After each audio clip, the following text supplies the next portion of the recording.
Dearborn onwards. Yeah, I think we should. Yeah, from my Everybody home, came early. I think we should. Oh, yeah, I'm sure from your house. from Dearborn Is that okay? All right, did you until start, you reach did you start the 696. recording? Okay. Okay. Yeah, that's what makes me nervous. Okay, so we're trying out new technology here in this township call as well, because Rob said that now it will record, and he pushed the button, so hopefully it's recording. We got just kind of waste a little bit of time while folks get in here, but we will try to get started. So my name's Jennifer Dixon, and I'm with Michigan Department of Environment, Great Lakes and Energy, like us right here tonight, with the Air Quality Division. So I'm going to be helping moderate and kind of doing a little bit of the beginning part of the presentation tonight. So these guys here are going to hopefully be able to answer some of your questions a little bit later on. So we'll talk a little bit about how the meeting's going to run in just a minute. So how are things going to work tonight? So tonight we came to talk to everyone in person. On May 29th, we're going to be having a virtual meeting very similar to this one, but it'll be on the computer, as well as a hearing. Tonight we are not having a hearing, so I just want to make sure folks know that. We can accept comments tonight in writing. If you really want to give your comment tonight, I did bring some comment cards, so feel free to grab one. But again, one of the main things about tonight is you do not need to submit comments tonight. There's all kinds of different ways you can submit comments. Hopefully you all are here to just learn a little bit more about what's going on, ask questions of the panel. Hopefully we can provide some good information for you. So that's kind of our goal tonight. So what we're going to do is we'll do a little bit of a presentation. Mostly Janine's going to be talking, and I'm going to be talking. And then we'll get into like a question and answer. So if you can save your questions, write them down on one of those pads of paper that you picked up as we go along. If there's things that kind of trigger that, feel free to just jot those down. We are going to be using this microphone for questions. So we're going to have folks come and walk up to the microphone. If you have any issues with mobility, just let me know. I'm happy to come next to you and get your question and then announce it for the room. We just want to make sure everybody can hear all the questions that are had. So. And then after that, we'll go over a little bit more information about where you can find things, how you can make a comment if you'd like to make a comment, how you can get a hold of us if you have other questions. I'll also have a QR code. Who knows what a QR code is? I'm just making sure because my mom says nobody knows what that is. So we'll have a QR code if you want to register to attend the meeting next week to watch online. We'll have that at the very end too. So we're going to try to wrap up around 8 o'clock. But if you guys really have a lot of questions, we're happy to stay as long as folks want to. We're also happy to have some one-on-one conversations afterwards if that's helpful too. And then we'll let you go. So one of the things that we really like to talk about when we do our public meetings is these group norms. So this slide was developed with a group of advocates out of the Flint area.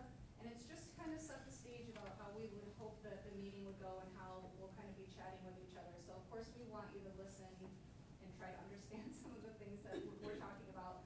But we also want you to ask questions. So if we're not getting you what you want or it's still not making sense, please make sure that you ask questions.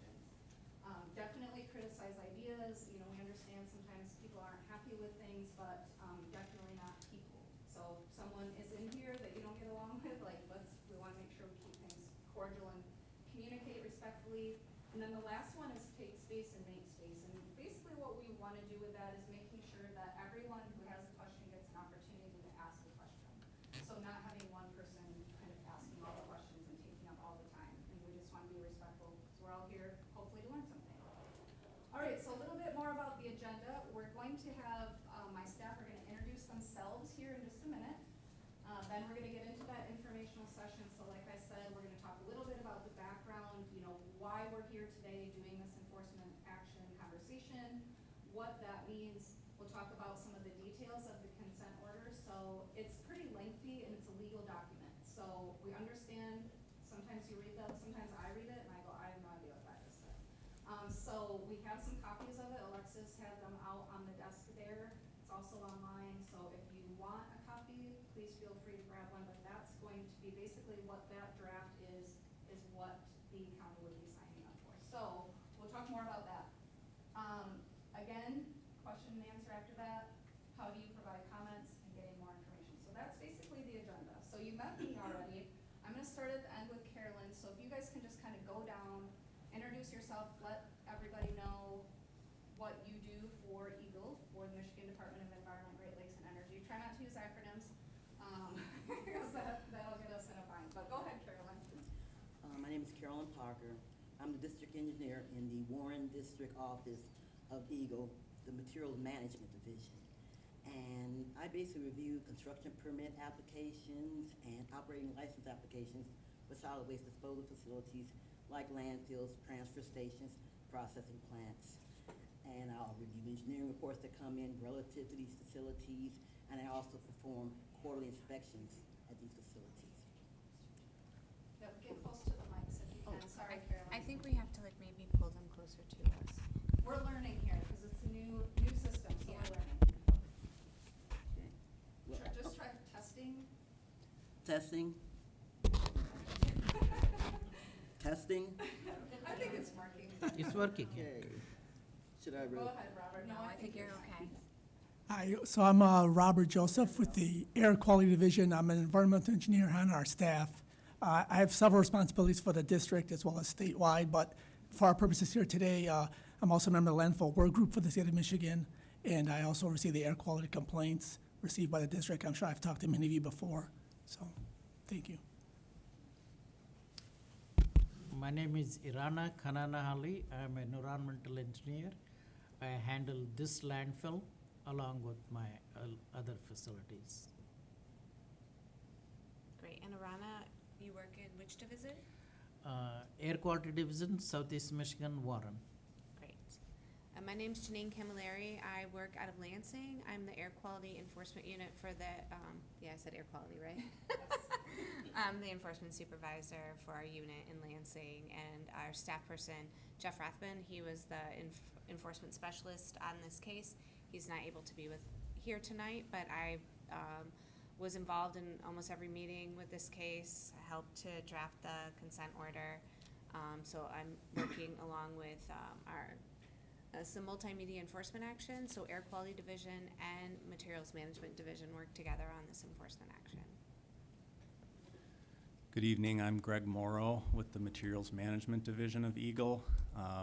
I am a solid waste supervisor in the Warren District that covers Southeast Michigan, so my staff handle solid waste inspections at landfills, including Smiths Creek Landfill, and engineering and monitoring reviews.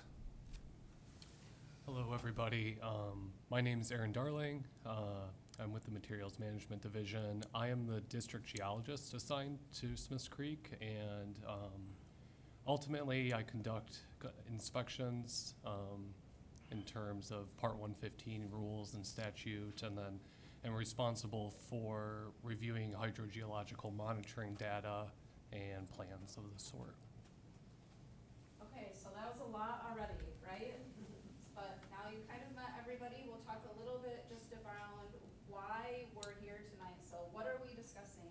So the goal for tonight is to talk about the enforcement action. So we know that there's a lot going on with Smiths Creek Landfill that got us here. We'll talk a little bit about that background, but we want to make sure we're focusing our conversation mostly on the enforcement action, because hopefully that's what you all want to know about.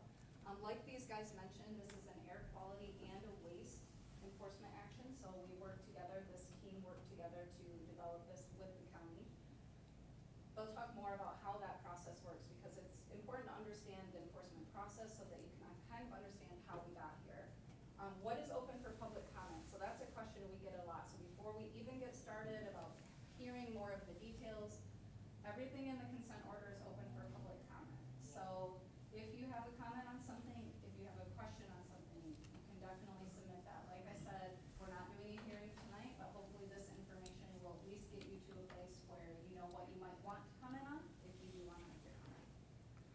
And why is the consent order needed? So the important part of the consent order is it resolves all those old violations and kind of puts the landfill on a compliance plan, and then it has a lot of other details that are in it that they have to adhere to, and it gives us another mechanism to ensure that they stay in compliance. So these guys are going to talk a lot more about that in just a minute. Mostly Janine, she's going to take us away here and right now, actually. Great, So thank whenever you. you're ready, Janine. Yep, absolutely.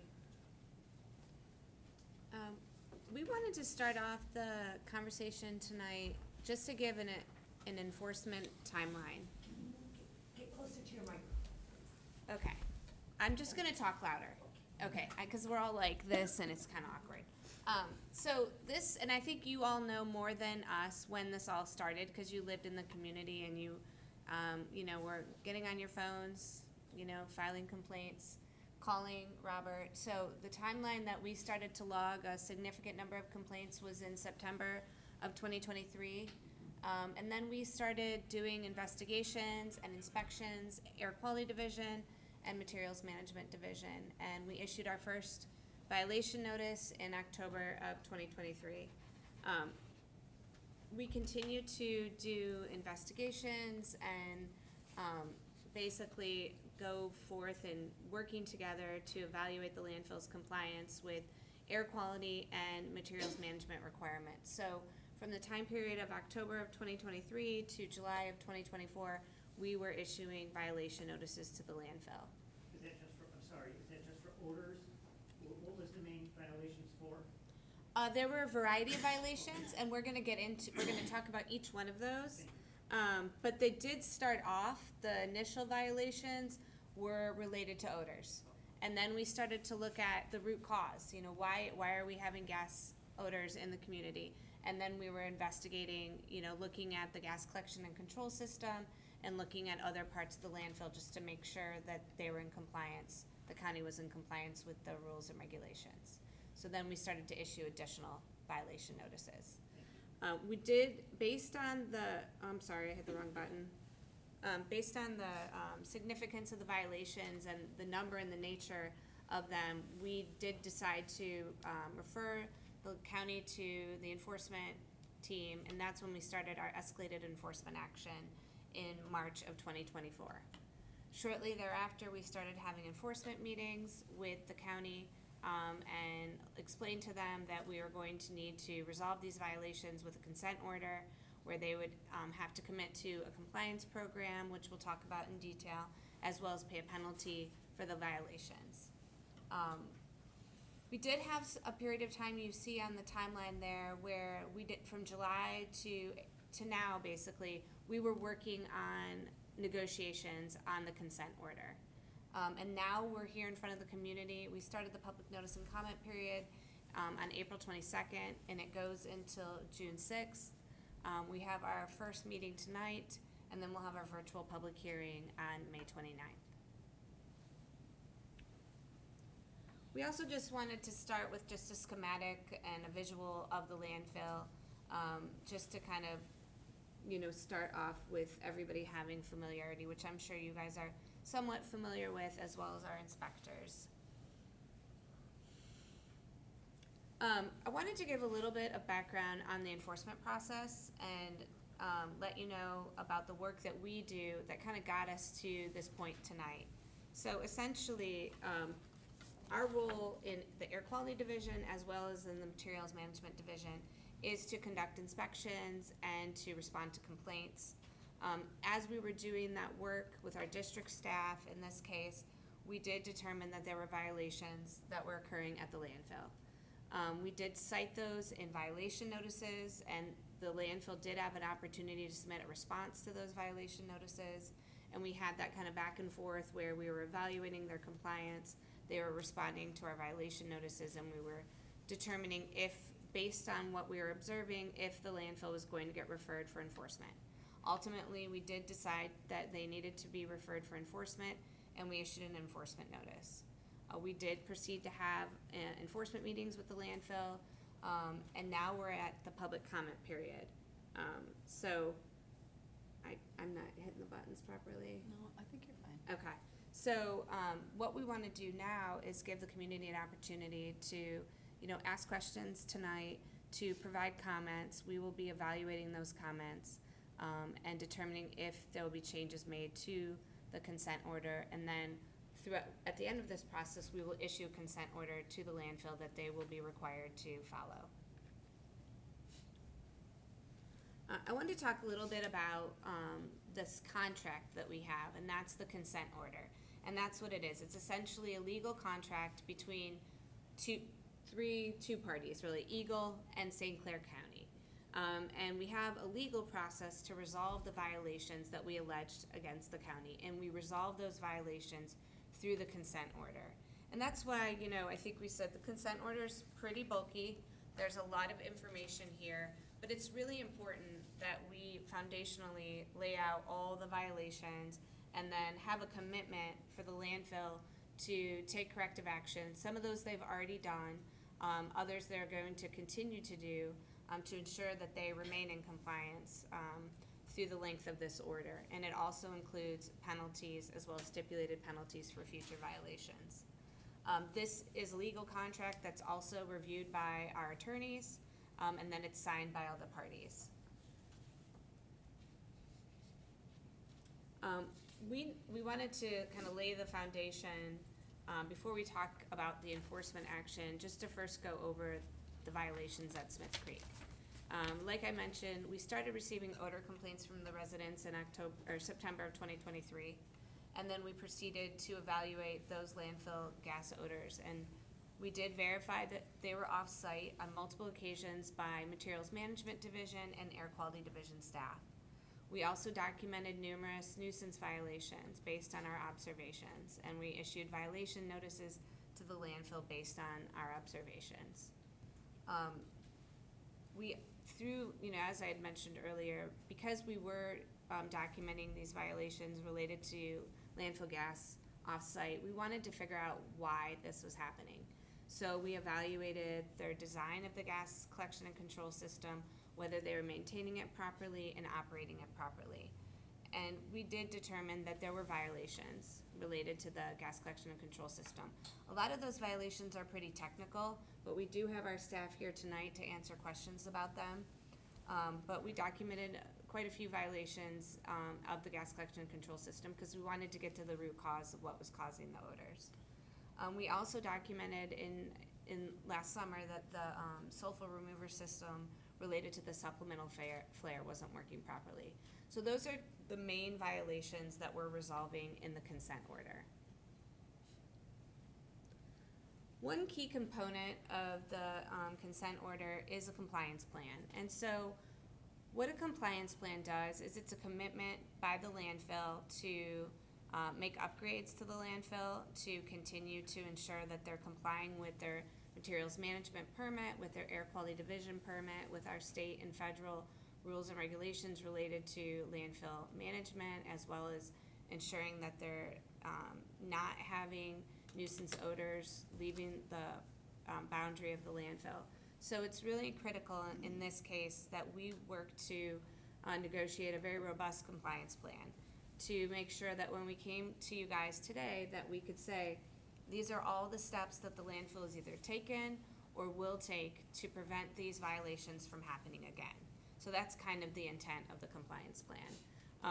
There's a lot of requirements here. I'm gonna kind of hit the high notes, but also in the enforcement summary report on page 5, it goes into a lot more detail on all the things that the landfill has done or will do that's required under this compliance plan. But the main things, is that they need to be able to control odorous emissions from the landfill. So they need to properly maintain and operate the gas collection and control system. They need to ensure that there's interim and permanent cover to make sure that those gases are not leaving through the soil and becoming fugitive emissions. They need to monitor their methane emissions at the surface and at the perimeter. And they're also agreeing to implement a perimeter monitoring plan, which we've already reviewed and approved. So we'll talk a little bit more about the perimeter monitoring plan in a little bit. Some of the other things, like I mentioned, they're subjected to air quality permits, their materials management license, so they need to comply with the requirements in those permits and license. They need to make sure, and they have also already installed landfill gas capture perimeter interceptor pipes, so continuing to make sure that they're capturing the gas and ensuring that it doesn't leave through fugitive emissions. That's a really critical piece to this. They need to prevent the release of landfill gas to the air when their engines are shut down. So this is also how they manage their gas collection and control system. and they need to make sure that they're operating that sulfur removal system that's tied to the supplemental flare properly. And all these things, basically, if they're done right, then we're not gonna see nuisance odors. They also need to make sure they're screening their waste for odors and that the sulfur content in their waste is acceptable. So these are kind of the main things that we negotiated, but I would also like to note that the landfill has also made upgrades that, you know, we found were pretty critical in addressing some of the problems out there. One of the things that they did is that they did install a horizontal, you might have to help me with this, the horizontal vertical well field that really helped to better manage the gas. Yeah, I mean, I can touch on a few of the things. They installed, some of you may know, they installed an extra flare at the south end of the facility. That helps them. It has a separate vacuum source, so they can pull harder on the gas collectors in that area. They installed a additional gas collector that they call the interceptor trench in an area that was problematic for those gas odor emissions that were impacting the community. And they've done a lot of work on the vacuum system, and that was a key issue. There's pipes that are all throughout the landfill that provide vacuum from a large blower system to pull on these gas collectors, and that's how they get the gas out of the landfill. Some of those old vacuum pipes, they had sags in them, and they started to collect liquid, and so they had to be dug up and regraded, replaced in some cases. But those are the things that the landfill had been working on throughout us working on this enforcement process that seemed to be impactful, that seemed to help. Those are kind of the key items. Yeah, thank you. A lot of this is pretty technical, but I think overall, the main purpose of all these upgrades is to better capture the gas so that we're not having fugitive emissions into the community. So a big piece of this compliance plan is also the perimeter monitoring plan that was negotiated as part of this settlement. And this is something that, you know, I really want to commend Smiths Creek Landfill and St. Clair County on coming to the table and agreeing to this perimeter monitoring plan. It's not a common requirement at landfills across the state. There's only one other landfill in the state that I know that is using perimeter monitors. So I think it was an important piece to this settlement, along with those other upgrades that we talked about. But the purpose of it is so that if you do have monitors being placed in the right locations, that we can ensure that gas isn't leaving the site. So they're going to be installing 7 monitors that are going to measure for methane. And as part of this perimeter monitoring plan, there's what's called an action level. So if they're going to have these sensors around the landfill, and if it's over 50 parts per million of methane, then they're going to have to, that triggers a corrective action.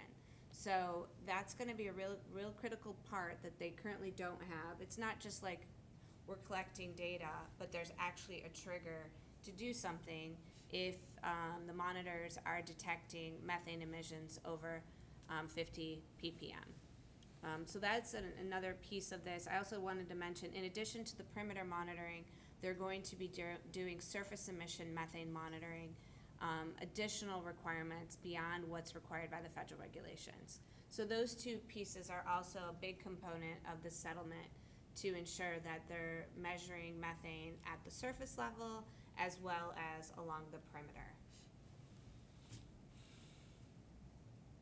Wanted to talk a little bit more about the penalty. And so this was a multimedia enforcement action, as we discussed.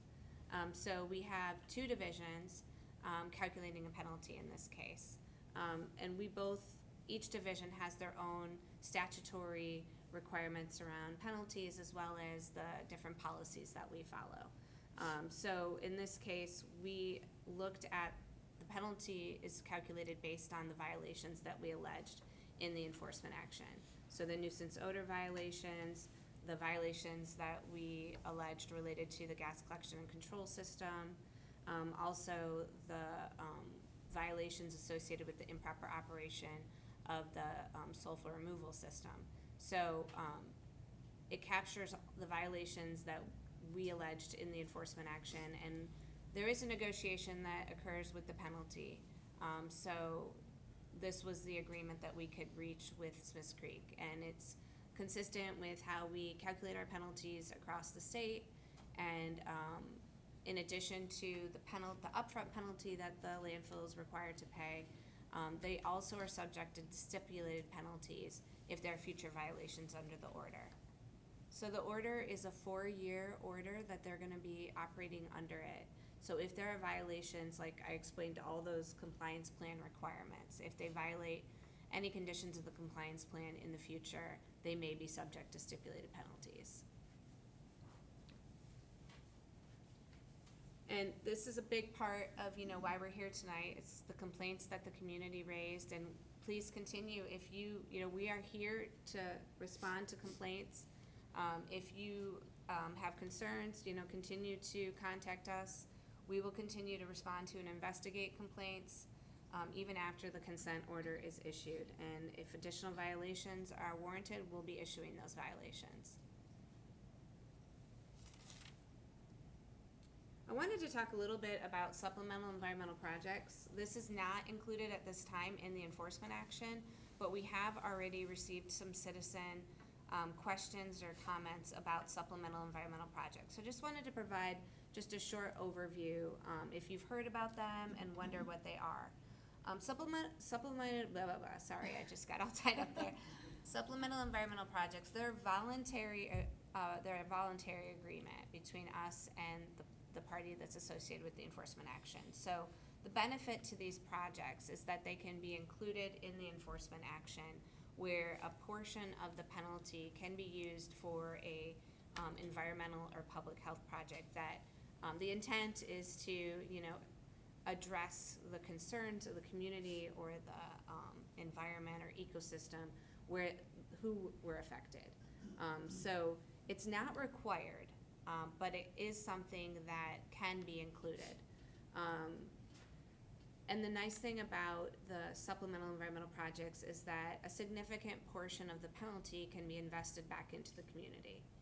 So this is something that we, are considering with the county, and we understand that there are questions about supplemental environmental projects. Just to give a couple examples, we've done quite a few supplemental environmental projects at EGLE.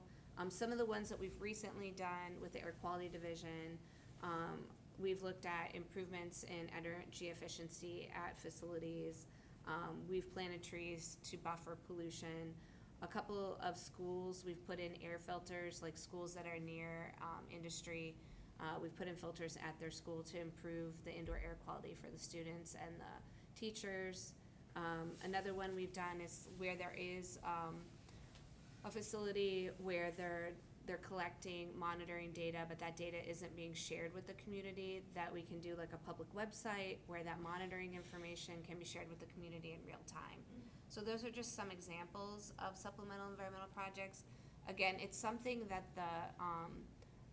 the respondent or the violator in this case needs to come to us and propose. We can't require them to do it. It's a voluntary act, if you will. So we have been talking a little bit to the county about, the comments that we received. So just having further conversations about SEPs. Wanted to talk a little bit more about what's next. So like I explained, the public comment period ends on June 6th. We'll be responding and reviewing to comments. Everybody who submits a comment will receive the response to comment document that will lay out our evaluation of the comments, and will provide like a summary. And this will all occur after the public comment period. So after we receive the comments, we're gonna all talk about them. We'll work with our division directors to determine if there's any changes that are gonna be made to the consent order. We'll share that final response to comment document with the community members. In this case, because the county it's a municipality, and the board has to give approval to finalize the consent order, the board will be receiving a copy of the final consent order, and they will have to vote on whether they will accept it or not. So we'll have another board approval meeting before the consent order can be finalized. But once the consent order is final, then that decision and the response to comment document and all the information will be sent back out to the community.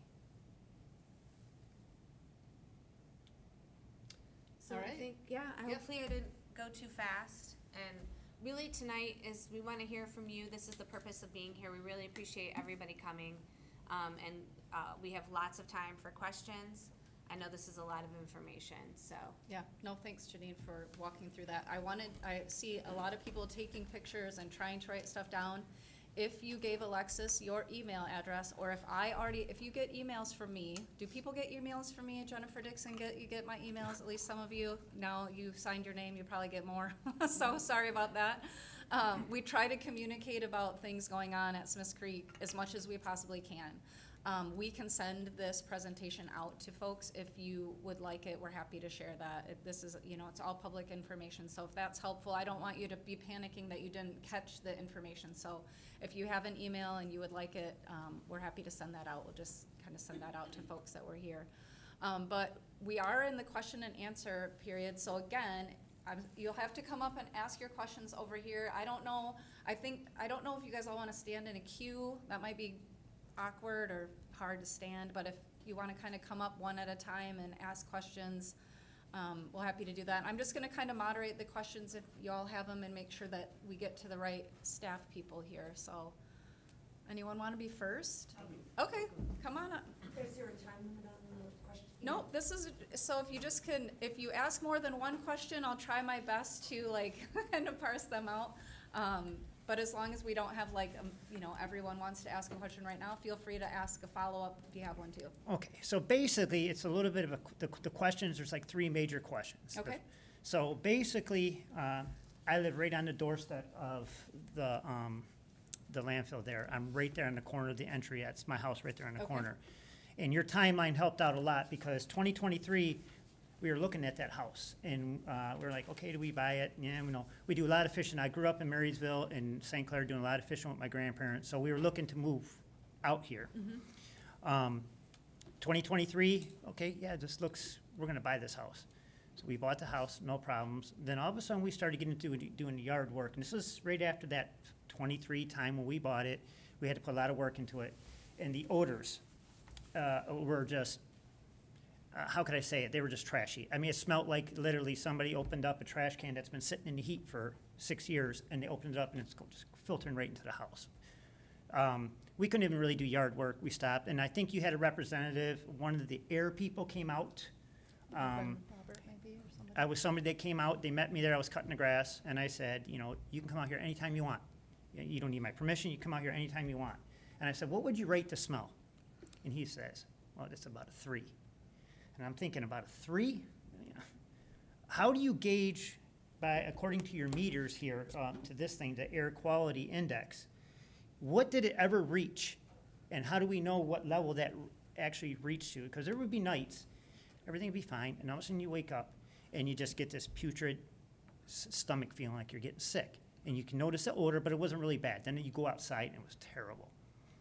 That odor sort of subsided in the last year. That stinky, nasty is pretty much gone. But there's still another odor that's there. I don't know if that's a burn off or whatever that is. Okay.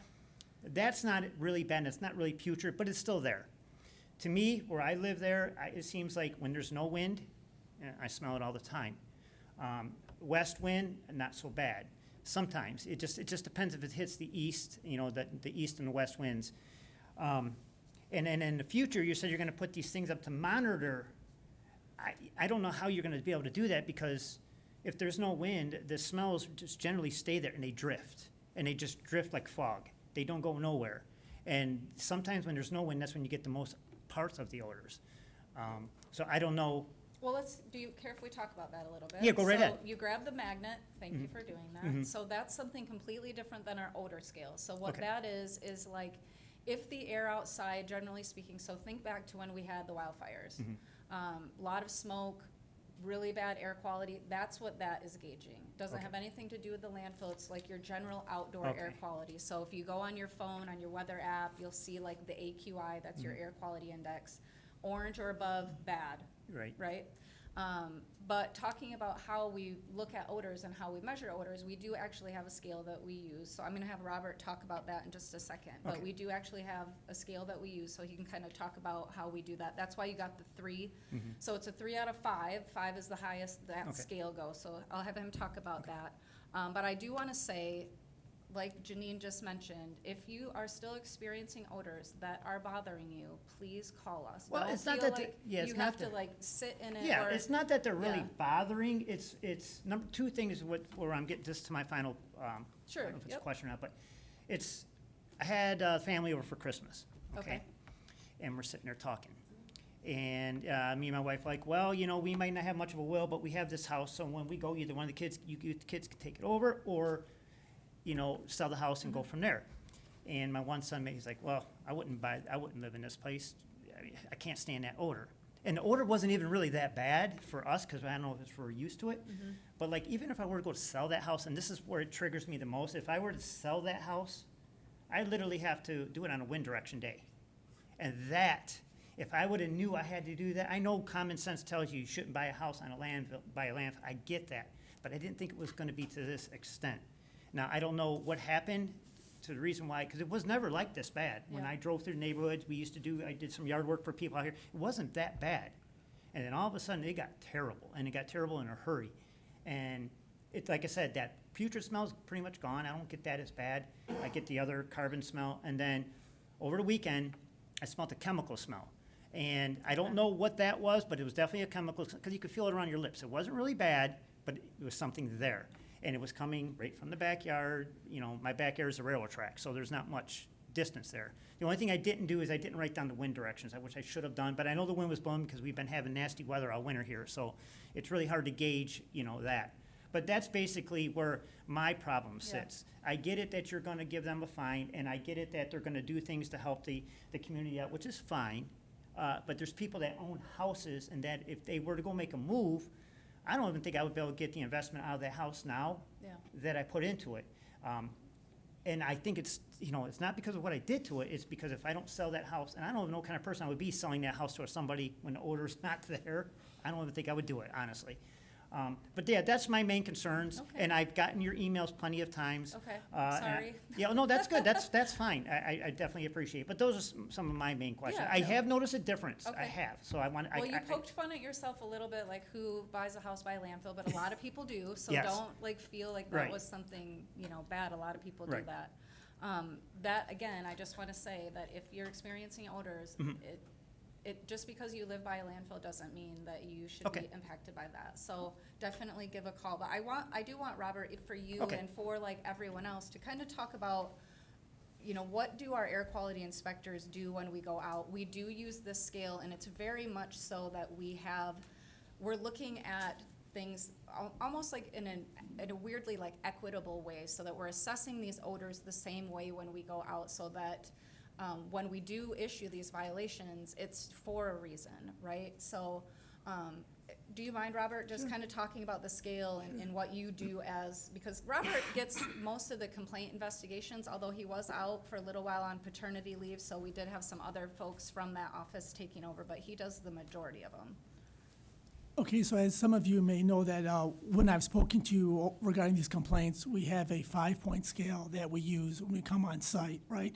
So 0 is considered non-detect, 1 would be considered just barely detectable, 2 is considered a distinct and definite odor, 3 is considered a distinct and definite objectionable odor, 4 odors are strong to cause one to avoid it, overpowering, let me repeat that. 4 is odors so strong causing one to avoid it, overpowering completely, and then 5 is more severe than 4. I don't remember the exact wording of 5 off the top of my head. I know I've explained it to many of you when I've spoken to you, but 5 would be the maximum on our scale, causes one to avoid the odor one and not want to be outdoors. So when we come on site, we have it, we bring an odor survey form, and what that survey form is, we go upstream of the source, of the alleged source, and then downwind, so upwind and downwind.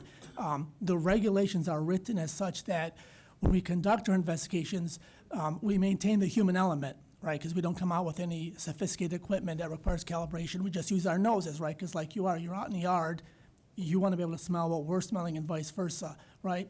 Because some odors, and we're talking about landfill gas, like hydrogen sulfide, it's a heavy gas, so it sinks. It doesn't, and it explains what you detect when you're out doing your yard, right? Where when there's no wind, it's just settling in those pockets. And then when that sun comes out as energy source, it might rise and move around. And that's that's maybe when you smell it, when things are kind of calm, when that sun comes out, that's when the strongest. And as the day goes on, it lifts up, the air at ground level rises, and then the air above it displaces it and comes down. So we have what's called vertical mixing. And maybe you don't smell it as much later on in the day as you would maybe early morning. So back to when we do our investigations, we come on site, we go upwind and downwind to the alleged source, and we kind of verify based off the characteristics that you provide to us when you give the complaint.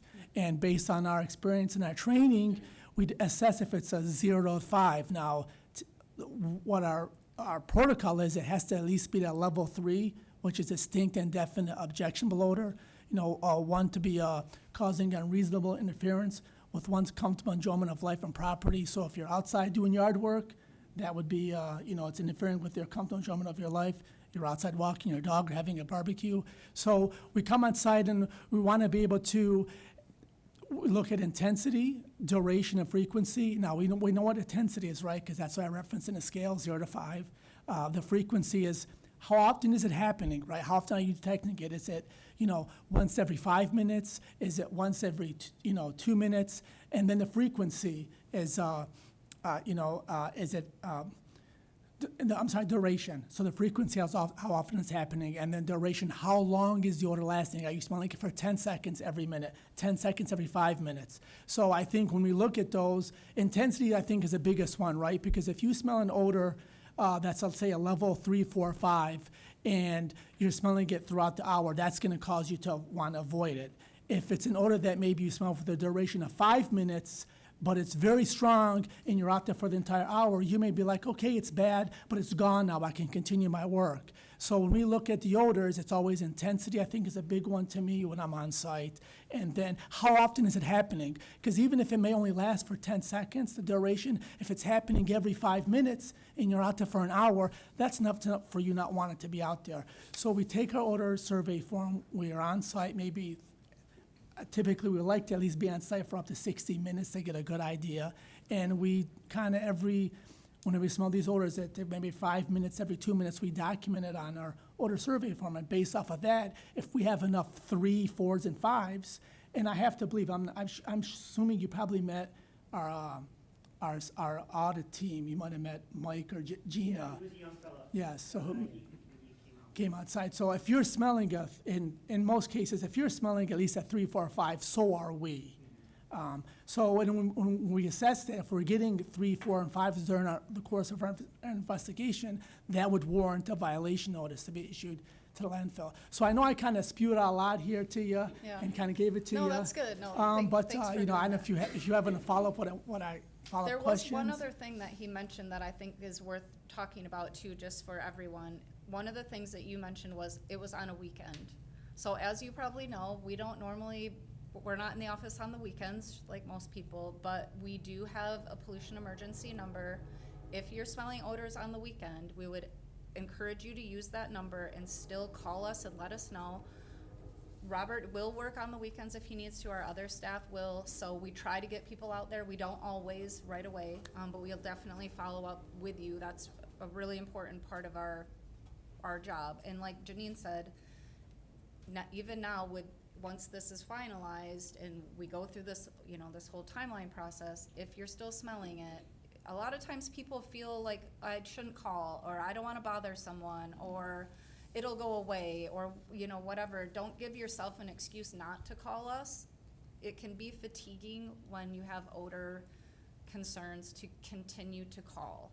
We understand that from working with communities, that it can be tiresome. Like, I don't want to call again, I don't want to call again, or it feels like things aren't moving forward.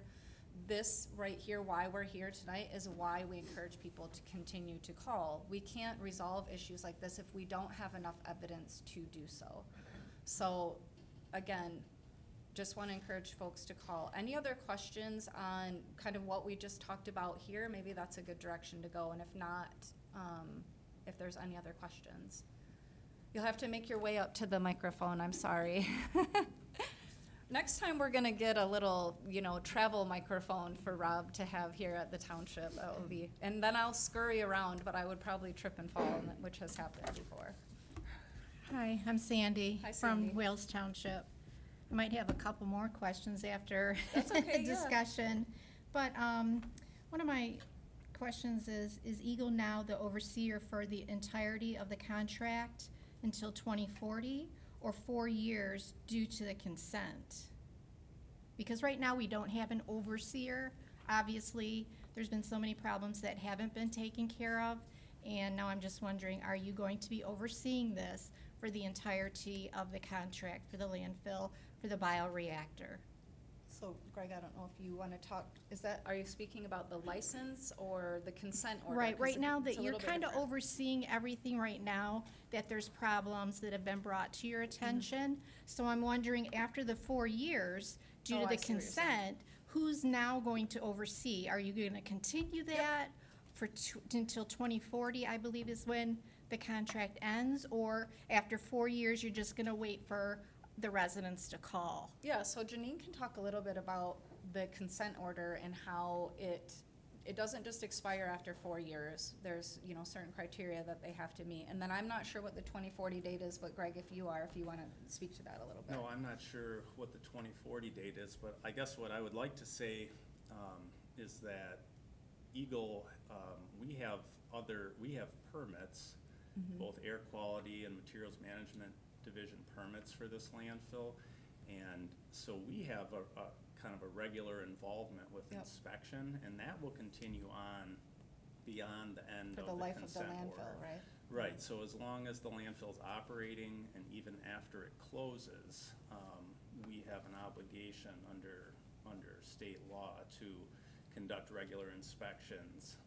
So it's not, we're not only involved for the term of the order. Whenever that ends, we will still be coming out here and doing our regular inspections and trying to ensure that the site stays in compliance. Okay, because I noticed on one of your first pages, you said don't mention names, let's talk about the consent. But, I'm kind of new to this subject, so I'm still learning. I don't live in this area, but guess what? I live in St. Clair County, so it does affect me. So I'm wondering who failed here? Who failed the community? And that's why I'm trying to make sure that now that we're trying to find some resolution to this problem, that this will be an ongoing, everybody's going to be involved to make sure this doesn't continue to happen. Yep. No, I think So you're that's on the my right track. huge concern. Yep. Don't just drop after 4 years. Right, You know what right. I'm saying? Can I add just one thing there too? I mean, there are certain requirements that will be part of this consent order that won't live beyond the order, but certain plans that are submitted under this order for EGLE approval can be carried forward. So, and we can reference those plans in any future permits and licenses. So we're gonna have to look at what things we can carry forward through any future permitting or licensing of the facility to make sure that these corrective actions that they have to take under the order, continue to live beyond the order. Yeah, as much it's a as good point. possible. They don't just stop when the order is done. They don't take the equipment out or anything like that. And we can't assume anything, Right. right? Right. So that's why I'm just asking. No, you're good. Do you mind if I have Janine just talk? Let me clarify here. This consent order is there to resolve the violations that we have issued. And this has a life. But this consent order incorporates certain regulations and also air quality permits. We call it a renewable operating permit. That exists and that continues. Yep. And that needs to be renewed every 5 years. Even after the consent order expires, they have to comply with the regulations and the operating permit. Under the materials management, they still have to comply even after this expires with the license that they have been issued. So the Yeah. license that was issued is not new. This is something that's been in existence. They Yes. just didn't follow through with it, creating the violation. Is that how I'm understanding this? Yeah, I mean, that it's violations of, not necessarily the license, but the regulations Right. that they need Yeah. to adhere to. So, I mean, the odor emissions themselves are violations, but the cause of that, Yeah. the failures of their gas collection system, the vacuum to pull the gas out of the hill and burn it off at the energy plant, that's really that's really what the order focuses on, because there were portions of those systems that failed. That's why upgrading that infrastructure was such an important part of this compliance plan, too. Right, so a lot of that work has Yeah. been done, but there's quite a few items in this compliance plan, once this order is entered, that we still hope to see additional improvements. But, the key will be making sure that those new systems or those improved systems are maintained Yes. so that they don't fail again, causing the same issue. So I guess that's, Yep, it's gonna That's be the goal ongoing, here. ongoing commitment to ensure that the upgrades, continue to operate as they should. Landfills are pretty dynamic, and there's just a lot that, you have to make sure is working properly. So the rules and regulations, they don't go away. They've always been there. And the order also doesn't automatically expire.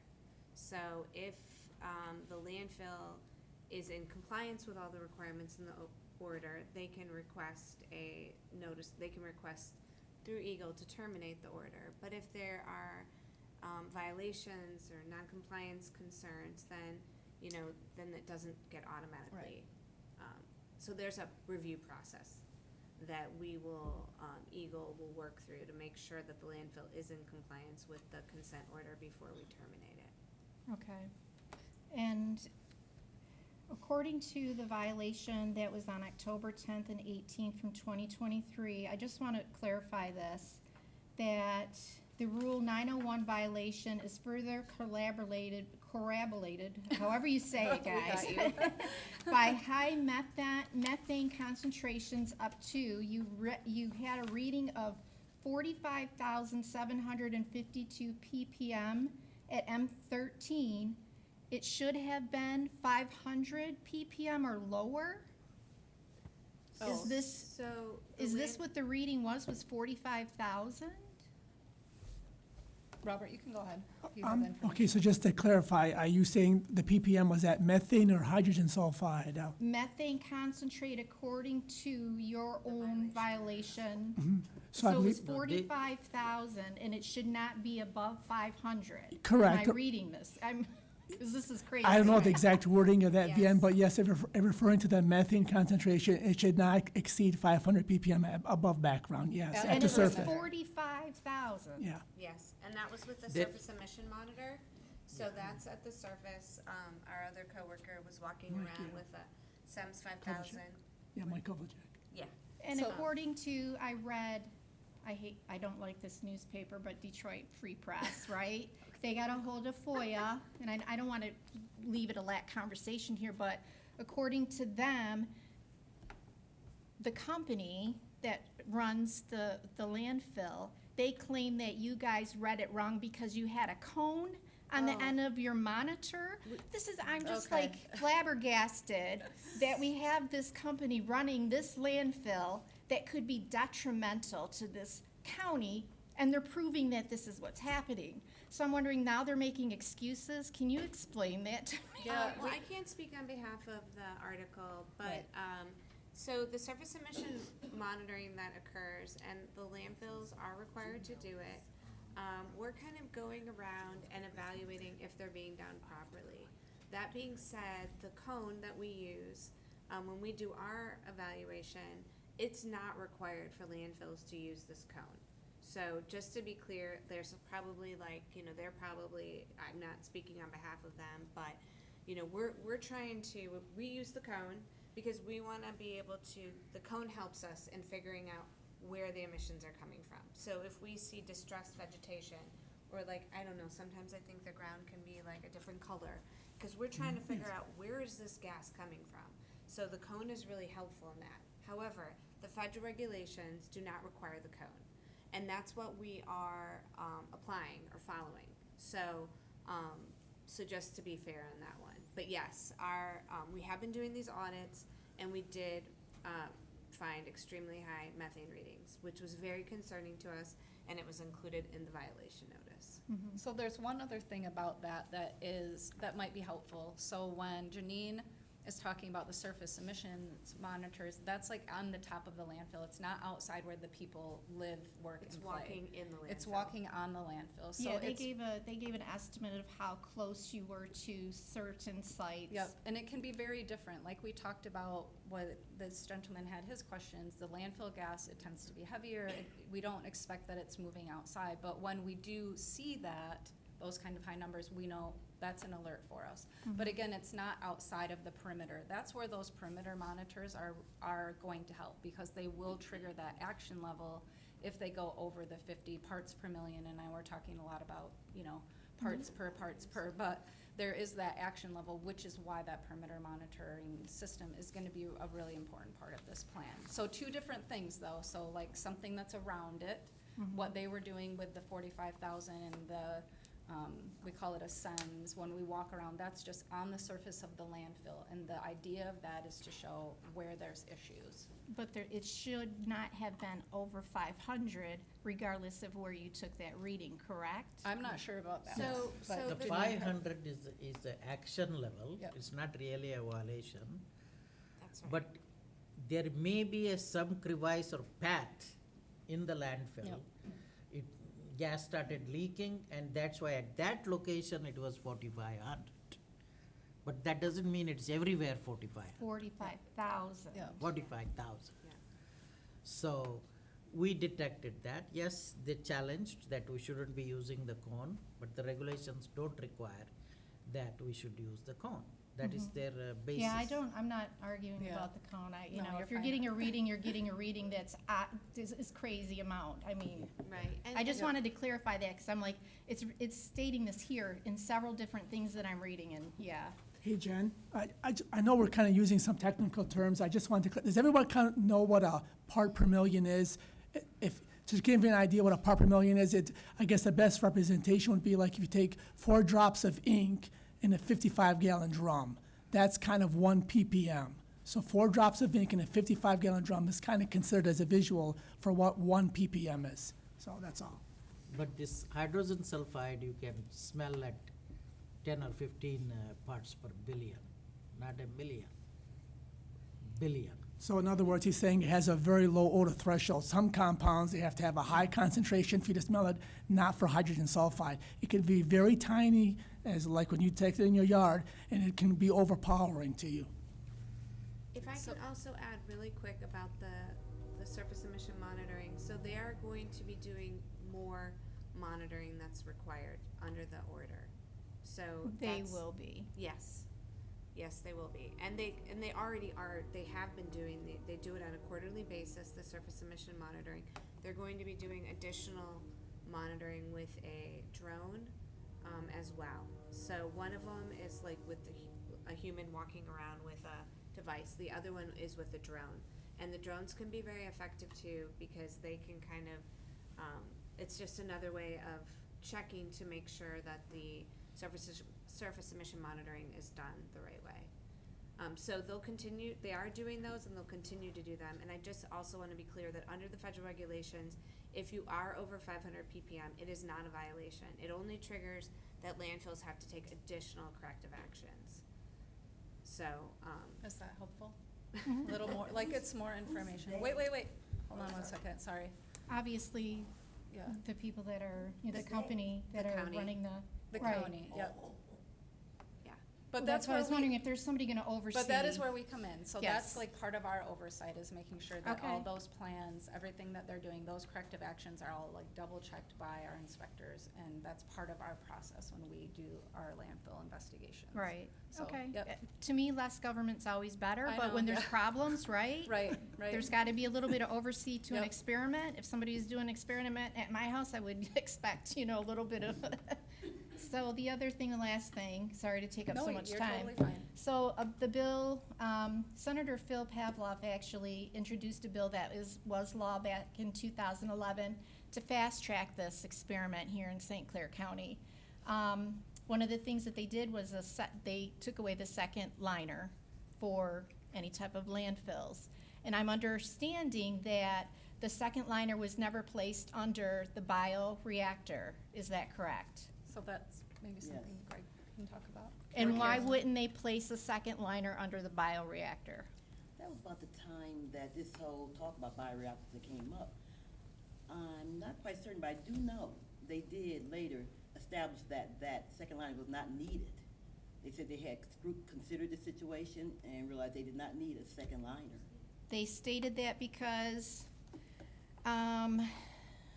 they claimed that there was, I believe, 7 inches of clay. Oh, no, I'm sorry. CTI is relying on 10 inches of clay under the landfill acting as a natural liner. You mean 10 feet of clay? No, it says 10 inches of clay. And then according to your consent order, and this, I had a question about this, 1.11, it states, almost on the 5th sentence down, EGLE cited R299.448 due to severe erosion of the clay cap in areas of certified closed area. I'm concerned not only of the air, but what is going in the ground, especially when you're deleting the liner that in all this time we thought would be very necessary for landfills. And now you have an experiment that we're doing here, and now you've said, okay, we're gonna pass a law to make it easier because they claimed it was too expensive, and you deleted the liner below the bioreactors. Are you checking on that? Who is checking on this? Let me talk about a couple things there. So there still is a liner system. It's not that, like you said, the law was changed related to the bioreactors, that it didn't require the second liner. So there still is a liner, it's got plastic, it's got compacted clay. I think that is a typo on the 10 inches or a mistake, because all municipal solid waste landfills in Michigan, anything that's been built since 1993 has to have the plastic liner system, has to have compacted clay, and the only way that a landfill can get out of having a second liner system is if they can prove through soil investigation that they have at least 10 feet of clay, solid clay underneath the liner system. So I'm not trying to say that Even if it's a alleviates the second typo, liner. I get it, even if it's a typo though, you are stating here that you cited due to severe erosion of the clay cap in areas. Right, so So that's- that's where my concern comes Yeah. in. If the law was passed stating that you only need one liner, and we know that there's only one liner in very important parts of this facility, shouldn't we be concerned about that now that we know that there is erosion happening? Yeah, that's why it was cited. So the clay cap is different than the liner. So when we say liner, we're talking about what they put underneath the waste, where all the liquid collects that they have to pump out. The cap is what they put on the top cover of the waste once they're done filling in that area. So those violations were identified. There's a old closed area of this landfill that they finished filling. Based on when it was permitted, they only had to put a clay cap on it. They didn't have to put the plastic cap on it. And so our inspector, you know, identified that as an issue. And the issue with the erosion of the clay cap is that we don't, once an area is closed, it needs to stay under the cap so that you don't have continued, you know, rainwater getting in there and creating more leachate that you have to pump out of the bottom. Because that, I mean, your concern about the groundwater is that it's like the liquid that collects at the bottom needs to be on a liner system and it needs to be removed. So it's two different things, but we did identify that they need to do a better job of maintaining the clay cap on the closed area. But that's different than the 10-foot clay, natural clay underneath the landfill. Yeah, Janine has the diagram. Did you grab one of those, Sandy? Because it might be helpful. That's why we brought those. I know it's kind of a, This is for the bottom and this is for the top. But Okay. It's all kind of the same word, so it can be kind of confusing. But also, I just want to assure you that the groundwater, the entire landfill is surrounded by a network of wells to monitor the groundwater. And our geologist reviews all the data for that to see if there's any indications that, you know, the liners are leaking. So we do have, the state laws do have a very good, you know, system in place for monitoring for leakage from those liner systems. So this site, Smith Creek Landfill, has not shown any indication that the landfill liners are leaking, which is good, because not all landfill liners, you know, are that way. Some sites we have leaks, but this site's liner system appears to be functioning well. And when you have a leak, so how do you know that you have a leak? Well, it's looking at, you know, it's sampling the groundwater. There's a whole monitoring network of like parameters, like different chemicals that we have to look for. So we find out what type of chemicals are in the landfill leachate, the liquid that seeps down through the waste. And then we need to compare, you know, is any of this stuff showing up in the groundwater? And that there's a whole list of chemicals in the state rules that say what the minimums are that they have to test for. And so then the geologist looks for trends to see, you know, are any of these chemicals, are they going up in concentration that would indicate that there's a leak from the landfill? Yeah, and I can add to that too. So like ultimately, like when they installed the monitoring wells, so there's 15 wells surrounding the landfill. So like when they installed them, we like, you know, they're digging a hole, they're boring through. So we have those bore logs. So like until you reach the aquifer, there's 60 to 70 feet of low permeability, meaning that like tightly packed particles, 60 to 70 feet of clay underneath the landfill. And then in terms of like monitoring parameters, they like submit reports quarterly. We're looking at like inorganic constituents, we're looking at heavy metals, and then primary and secondary volatile organic compounds. And then we also know like the composition every quarter, they're testing the leachate. So you can, you know, kind of compare and then like groundwater to the leachate. And then on top of that, like all the parameters are ran through statistical models. And like, we don't have to get into that, but like, it's a way to flag something. Like if I'm reviewing data and maybe it's just a slight trend that like, you know, to my eye, if it was, you know, if I was just reviewing it, it might not look super significant, but running it through statistical models that take into account like years and years of like cumulative data, like it may flag one of those models.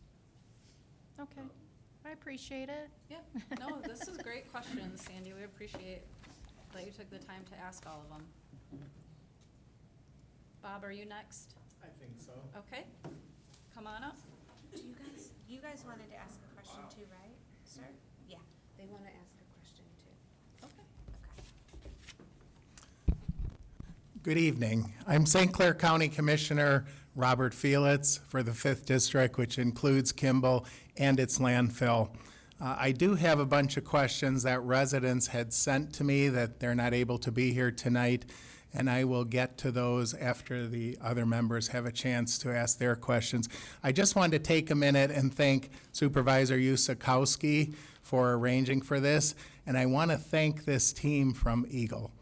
I've worked for 40 years as an engineer and a director of engineering, environmental engineering, and never have I worked with a better team than these folks here. I know many of them through countless phone calls at all different hours of the day and night.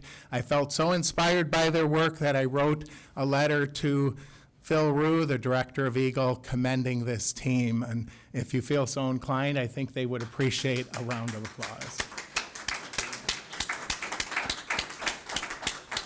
That being said, there's questions about the landfill. A lot of them, EGLE is able to answer them. A lot of them, I will be answering. I am your county commissioner. I was sworn in January 2nd. I replaced Jeff Bohm, who was here 20 years and is in large part responsible for the problems we're facing right now.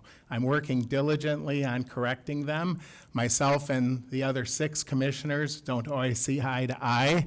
I see I'm the only county commissioner here tonight. I'm going to need everybody's help in this community to get this problem fully aligned and back to where our community has minimal risk. So I will be contacting you. I'm on Facebook. I'm on the county website. Come to the commissioner meetings on the first and third Thursdays of the month. Also, if necessary and things get critical, my wife and I will be knocking on doors around our community to let you know what's happening. But as I say, I have further questions. You need to realize that a lot of what these people can and can't do are dictated by state law and also staffing requirements. So they're answering questions that they can and can't control. The rest of them are going to be up to the county commissioners, and that would be me. So I will be back up later with questions. Thank you, and thank you all for coming tonight. Thanks, Bob, appreciate it. Other folks had a question? Do you mind coming up to the? Good. Oh, you gotta wait, Rob, just if you don't mind, sorry. We have no cutting, remember, we're being respectful. My name is Matt. I live on Smiths Creek Road. I'm about a mile west of the landfill. And me and my wife, we personally don't smell the landfill at our house very often. Okay. We do, however, drive past the landfill at least 2 times a day, sometimes 4, maybe even 6 occasionally. So what you generally smell is once you're past it heading east, it's like, because the wind with us comes from the southeast, everything kind of blows this way. So we generally don't smell it until we're past it, but I go past his house a bunch of times a day. I feel pretty bad for what he's dealing with. But I'm smart enough to know that just because you're not smelling it doesn't mean it's not in the air. Something's in the air that's polluting you. So I guess the overall question I have is, so is there any studies that have been done? Because like short term, you just smell it, you don't like it, you don't want to deal with it, you want it gone immediately. You can get on with your life. It's not like you're getting sick or anything. But long term, 15, 20 years down the road, is there an elevated cancer? Is there elevated tuberculosis? I mean, do we got to worry about things like that?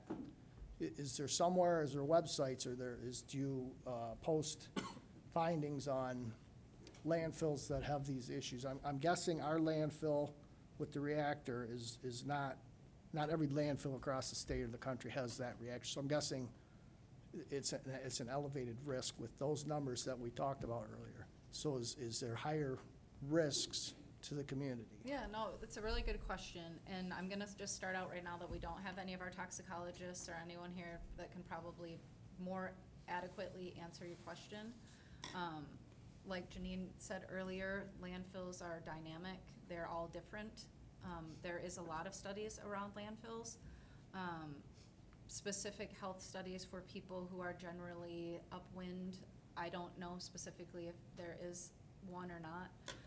We can definitely get you some more information on that. Like I said, there's lots of studies on different pollutants and how they impact people. There's lots of, it's going to depend again on what our toxicologists will say.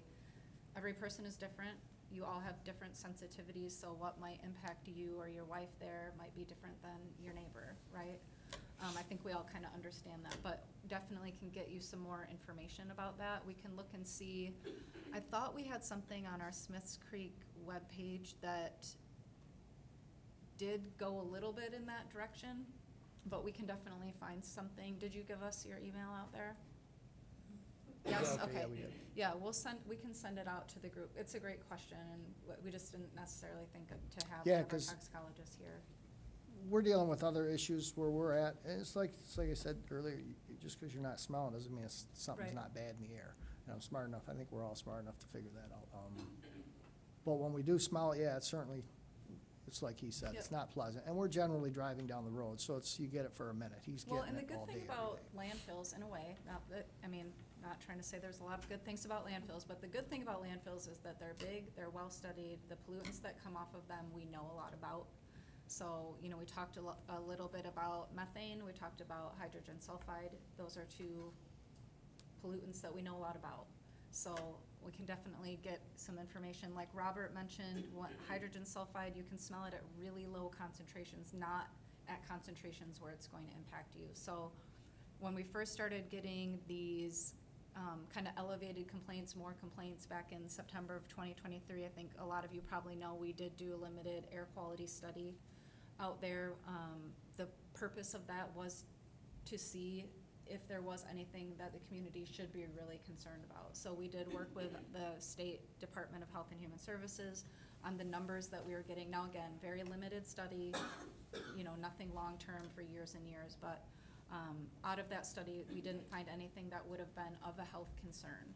So, not that there wasn't levels, not that people didn't smell it, they definitely did, but. So is that like present time? Yep, that Do was those in- studies look down the road? I mean, No, that would have been at that time, they did look to see, some of the assessment that they did was looking at, if you had this in your life for a certain period of time, and don't quote me on it, 'cause I'm sorry, I'm not gonna remember exactly what that was, would we expect it to have long-term health effects on people? And the conclusions that they made were that short and long-term health effects, with the exception of 1 day or 2 days, like a very small, they didn't expect that would have health impacts from hydrogen sulfide. That was specific to that. So, I can point you to the webpage too where that is, so if you wanna look at that a little bit more, it might be helpful. Yeah, okay. And then we can definitely share any other information that we have too. Okay. So now, when you said about the monitoring, Mhm. I thought I caught that right. Is the landfill monitoring itself? So the perimeter monitor that Janine was talking about is something that the landfill will install. They will manage the equipment, but we would have access to that data, or maybe you want to talk a little bit more about that. I think it lays it out a little bit more in Yeah. the plan. Yeah, so they do have a perimeter monitoring plan that they kind of explain what they're gonna be doing, but they are going to be submitting that data to us. And they will be, sending that to us on a quarterly basis, but we can also review the data when we do our inspection. Whenever or we need to. if we would like to see the Would data. a third party or a neutral party be better? I mean, because you're monitoring yourself, so if you gotta shut the facility down for a day and you lose X amount of dollars, it's in your best interest to maybe look the other way. Where a neutral party or a third party comes in and says, hey, man, that's unacceptable, we gotta shut you down. I mean, I'm not sure about that because it is a landfill, and to be honest with you, I don't know with these fugitive emissions, you can't really shut it down. I was just Right. You know what I generalizing, mean? like, you Yeah. gotta do whatever you gotta do to stop Right. whatever's. Yeah. I can add, just talking to the landfill while they've been developing this plan, like ultimately, yes, the landfill will have the equipment, but like all the data is gonna be managed by like an outside third-party consulting firm. So it's not like the landfill is gonna be like opening an Excel spreadsheet and managing the data themselves. It's like, Okay. they did hire someone to do that. Is that a privately owned landfill? So, No. this is a county, No. St. Clair County owns Smiths Creek landfill. Okay. Yep. So when we were using the terminology earlier of they, we were referring to the county. Yep. Because it's a county-owned landfill. So all the negotiations that we had were with the Smiths Creek landfill county employees, and then also the county attorney, and then they had their consulting firm that was hired by the county. Is that helpful? Yes. Follow-up question? Yeah, just one last quick, Sure. one with this young lady over here with, Sandy? Sandy, some of the things she had said about who's to blame, what's to blame. I mean, like, That absolutely would be helpful, because if there's an elected person in this position, I'm not gonna vote for that person ever again. If there's a proposal that needs to be voted in or down, I think the community should know about it. I mean, just, cause like, you can just sit back and look the other way and do nothing, but if we can elect, like with Robert Felix, I think he's the good person for this job. And he fingered a person, Jeff Bohm. If that's true or not, I don't know, but Yeah. if that's the case, I would never vote for Jeff Bohm for anything, or any other person in that situation. So if there's a person that dropped the ball on this, or a failed policy, just a simple decision, I mean, that the community should know that, so we know, I guess in a sense, yeah, to know who to blame or what to blame that on. Yeah, I hear So what we you're can, saying. we can be proactive about who we're voting for, whatever we're doing, that, proposals or whatever, so. Yeah, I That's hear what all. you're saying. Yes. It's not something we can really speak to, but Yeah. we do understand. No, it's not What like you're we're saying, trying to for get a sure. lynch mob, but like, if it's an entity that caused this, I think it's helpful to know. Yep. So we can, not And vote. we're here, so we're definitely wanna move this forward too, so it's like, I know that stuff, everything that's happened, I think this is the best case scenario when things like this happen, is that we have these enforcement actions. We have a lot of tools in our toolbox when a company is not under escalated enforcement, but this is another bigger, better tool that we can use to ensure compliance. So it's a good result right now where we are. Hopefully we can kind of move things forward, but as far as like what you're talking about, we can't really, there's not one thing to point to, I don't think Sure, either. and I can see it on a personal level, day-to-day at work. We were just audited with ISO, and they're doing an environmental end of it. So Okay. every chemical in our building has to be spoken for, right down to the last letter. Yep. It's kind of crazy how it is. But they're there a week, they're gone, and then the company just looks the other way on everything. The week before they come, they go around the building, make sure everything's picked up, make sure nobody's vehicles are leaking oil. It's almost silly how the company just, for the rest of the year, they just ignore all the environmentals. It's like day in and day out. I'm not gonna tell you where I work, so. Yeah, no, probably a good I was just idea. gonna These say, people know though, maybe. That's but the Janine- purpose of the yep. compliance Yep. plan. So we Yep. don't just take enforcement and say, okay, pay us a Yep. penalty, we'll see you We're later. done.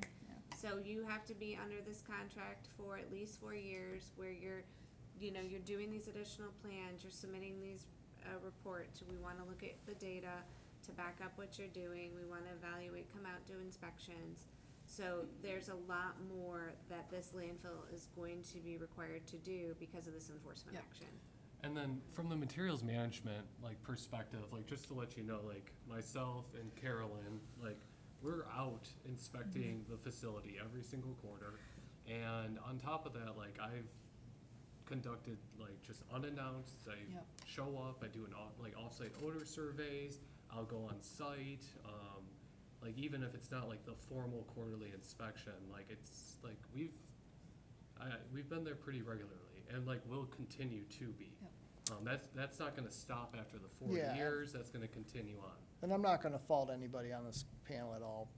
I'm guessing you're all from out of town. I mean, it's to me, we have issues within the township. I've come to Rob with issues in the township, and it's generally the people that, they don't even live here, they don't pay our taxes, but they come in and create problems, and then they just walk away, because I don't live there anyway. You understand kind Yeah. of what I'm saying? I mean, I don't know who works at the landfill, if that's the scenario there too, people just don't care, or if it's that type of a situation, but I appreciate your time anyway. Yeah. Thank you. No, thank you for your questions, and I know Aaron mentioned the unannounced inspections, and for air quality, we do the same thing. We don't call and say, hey, we're gonna be there.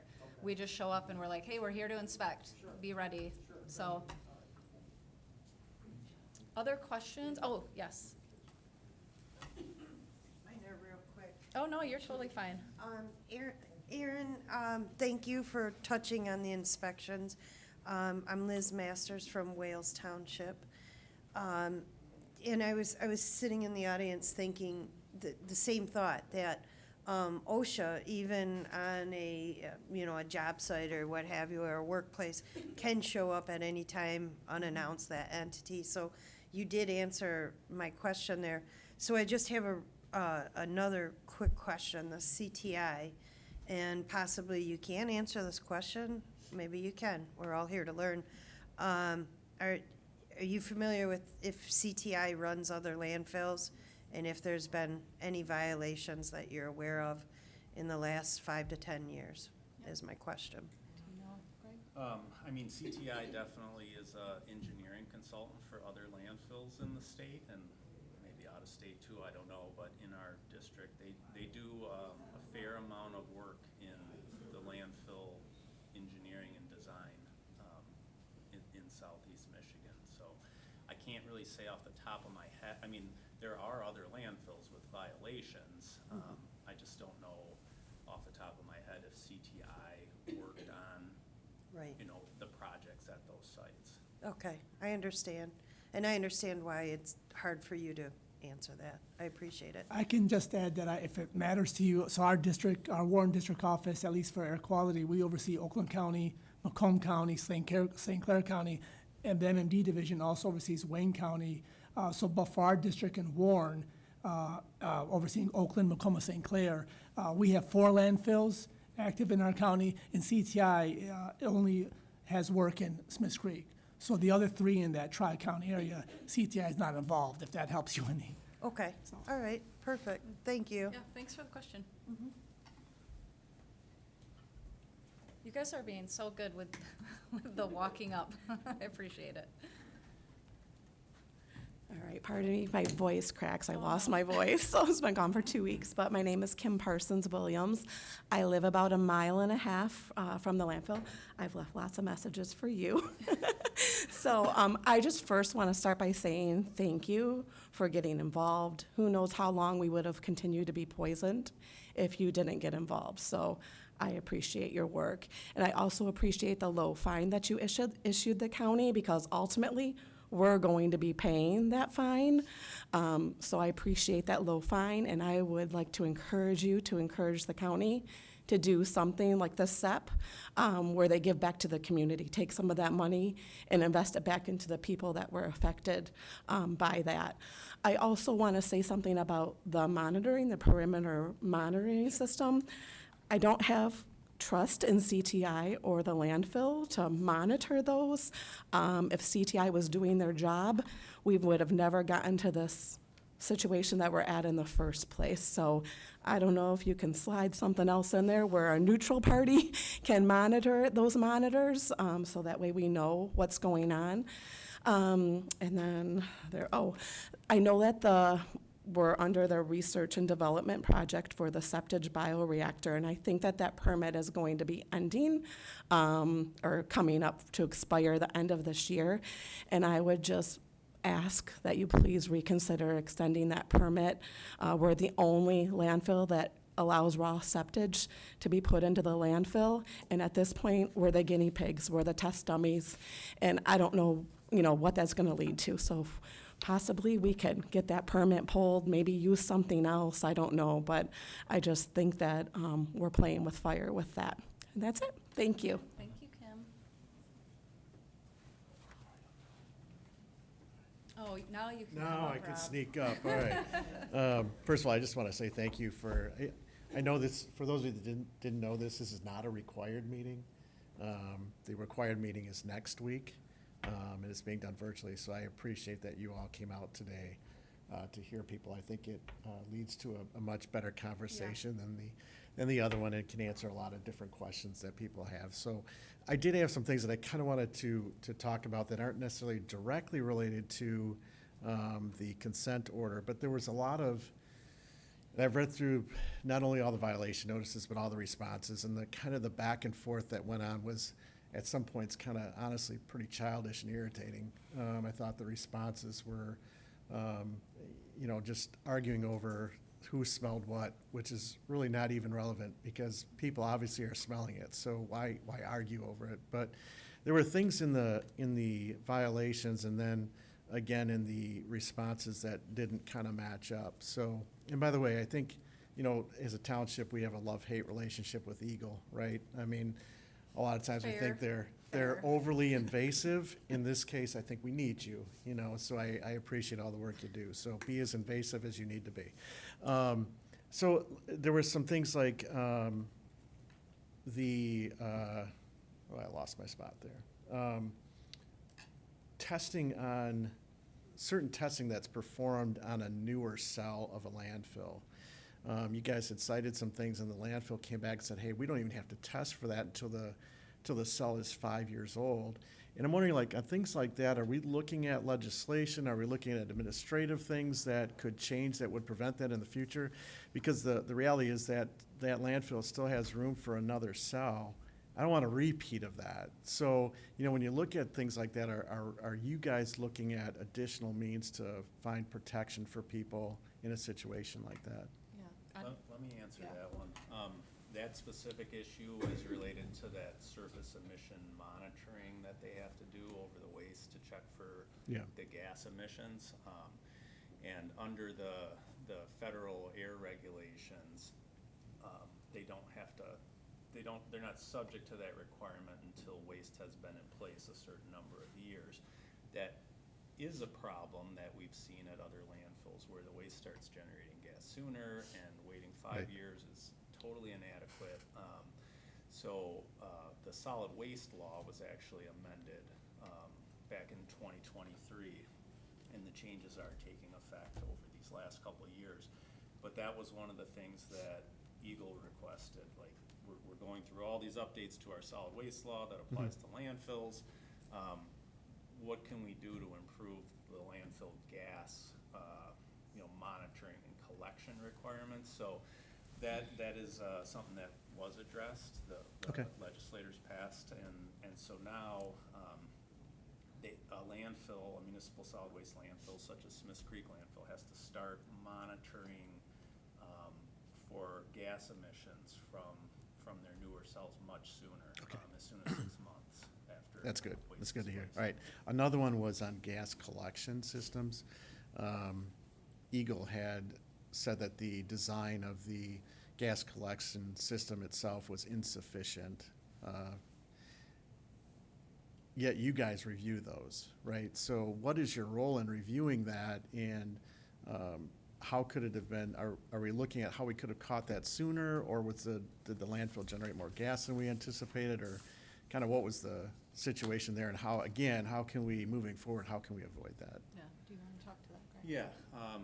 Yeah, you're right. That is part of, like, when EGLE, issues a permit to construct a landfill, part of that is the design of the gas collection system. So that was a little bit of a, back and forth between us and the landfill on that issue. We cited what the regulation says, but ultimately our position was that the effective capacity of the system was diminished. So when it was first installed, the design plans showed that there was enough capacity to withdraw the anticipated amount of gas. That was revisited when, the bioreactor project permit was reviewed. But what we believe is that system lost capacity to remove gas over time. So certain components failed or needed maintenance, and so we felt that they weren't meeting the original design anymore. Gotcha. Okay. Is basically what we were trying to point out there. So on the last violation notice. Let me say. Yep, go ahead. What happened was the system was designed, but as the time went by, because of the accumulation of water or ice or something, it increased the pressure drop in the system, so much so that there was not enough vacuum was available in the. So it wasn't working as it was designed. Yes. Yeah, because of maintenance. Yeah. I got it. All right. My last one on that particular subject is Domtar. So when I first and I've had multiple conversations with Matt Williams about, what's going on, it seemed to, from the very beginning, he seemed to point to cell 8. And in the response on the last violation notice, there was quite a bit of stuff in there about Domtar and some of the stuff that had been brought in that seemed to be creating, or at least from the response, was creating an issue. And that stuff that Domtar was bringing in has to go through a bunch of, from my understanding, had to go through a bunch of approvals before it could be dumped there. So I kind of wanted to get some feedback on that. What was going on? And I mean, should it have been dumped there? Should it have been dumped somewhere else? Did they put something in there that shouldn't have been there? Yeah, I don't think we could say that they shouldn't have put it in there, but the landfill and their consultants thought that that waste that was taken from Domtar, that sludge waste, Yeah. may have been contributing to the higher sulfur content, and that was a thing that was happening in cell 8, that portion of the landfill. There was definitely more sulfur compounds in the gas, which made it smell stronger than the rest of the landfill. So the landfill, they had to go around and take samples of the gas from all the different areas, and that was several times higher in that cell. So we asked the question, what wastes maybe have you put in this cell that weren't in other cells that could Right. contribute to this high sulfur? And that was their best guess, I would say, Okay. in their response, but there was no sulfur, no total sulfur testing that on that waste material that could be provided to verify that it was high in sulfur. It was just their indication based on the process at the plant that Gotcha. generated Okay. it. But sulfur itself doesn't make the waste, hazardous where it would have to go to a different landfill. Gotcha. So Okay. it might not have been part of the normal testing procedure. So they have to test for certain chemicals that when they're at a certain level would make the waste hazardous. That has to go to a special hazardous waste landfill. It can't go in a solid Gotcha. waste Okay. landfill. So that was kind of their attempt to, look at possible waste that might have made that sulfur content so high. Yeah. So on their responses, I mean, you had required in your violation notices that they give certain responses back that included timeframes for compliance. And I didn't see any point in time where they ever gave you a response that had a time frame for compliance. So that leaves me a little bit concerned. Now we've got a consent order. What's going to be the difference if they didn't respond with everything that they were supposed to respond in the violation notices? How can we be sure that they're going to respond with everything they need to respond to on a consent order? Yeah, Janine, do you want to talk a little bit about how the consent order is enforced and the timelines in there and what would happen if they don't meet those timelines? Well, I guess I would just say that's not uncommon in responses to violation notices. Okay. But, when we had that timeline slide, where Yeah. we were looking at that time when we issued the enforcement notice to where we are today, I mean, that's when, you sit down in an enforcement meeting and you say, hey, you're gonna be agreeing to a contract that has a compliance program, and you have to commit to fixing these problems. So it isn't uncommon for companies or, municipalities or whoever to not always say in a violation notice response what they're gonna do. But I do believe that the landfill has already taken a lot of steps to correct the violations. And then in addition to those actions, they're required to do all these things. So if they don't do them, then I think it's one thing to get a violation notice and then you're kind of like, okay, we're just talking, but now they're paying a penalty, they're gonna be under an order. Not to say that we don't have entities that violate consent orders, because we do, but the one thing that we really haven't talked about tonight so far is that we have seen a significant reduction in complaints. So I do believe, I think that there have been improvements out there. Now, again, like we said, landfills are dynamic. Right. And it really does depend on your team. So, if the county is committed to, fixing the problem, which I think they have invested quite a bit in making upgrades, making sure they're doing their maintenance, that's all gonna be really critical. And if they're not, then we're gonna be back out there Yeah. citing violations. So, there Well, are. we have definitely seen a reduction in complaints coming to Yeah. our office, which is Yeah. good. I mean, that's a good sign.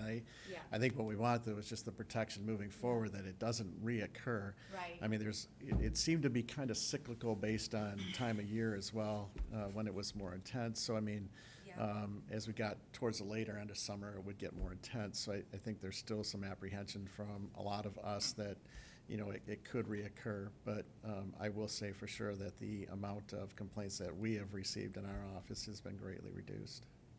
Yeah, I think that supplemental flare But should another, help too. Like there have been, you know, some of those big infrastructure changes that happen. Right. But I totally understand. Like they're gonna have to be committed to ensuring that all the things that they're doing out there, that they're maintaining them and staying, you know, on top of everything.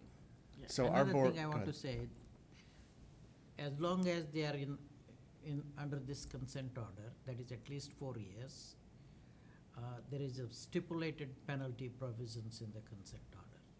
So we can demand a stipulated penalty for failure to comply. Okay. So our board has adopted a resolution in support of the consent order. I'll make sure we forward it to you if we haven't already. The only thing that we were looking for is we absolutely would prefer, I mean, the reality is the people here in the audience have suffered once already, right? I mean, with the smells and the health concerns and everything else. I realize that the penalty, to me, it seems, honestly, what I thought the penalty would be, it's a lot smaller than I had anticipated that it would be, so I'm thankful for that. But at the same time, they're all taxpayers, you know, and so they're gonna have to pay or foot the bill for that fine. So we absolutely would support a SEP. Our board is supporting that. I've talked to the board chair, Commissioner Samasco, a few times about that. He's kind of asked what we would like to see that be. So if you have ideas, I thought, you know, the one that I saw in there that I really liked that I had never considered was, you know, they're doing the air monitoring outside. And, you know, one of the things that you showed on your slide was that, you know, they publish that data on a website. And I've seen that with other landfills. So, you know, maybe that's what it is. But if you guys have ideas or thoughts on what you would like that SEP to be, we certainly can share that with Commissioner Samasco. I think they're open to that idea. Which I think would be good. And I realize maybe that's not the entire part of the fee, but at least we've got something coming back to the people that have already suffered from that. And I also want to say that, you know, I like some of the steps that the County Board of Commissioners have taken. When this first started, we adopted a resolution that we gave to the county that had some specific things that we wanted to see. Air monitoring was one of those. You know, we wanted to see air monitoring.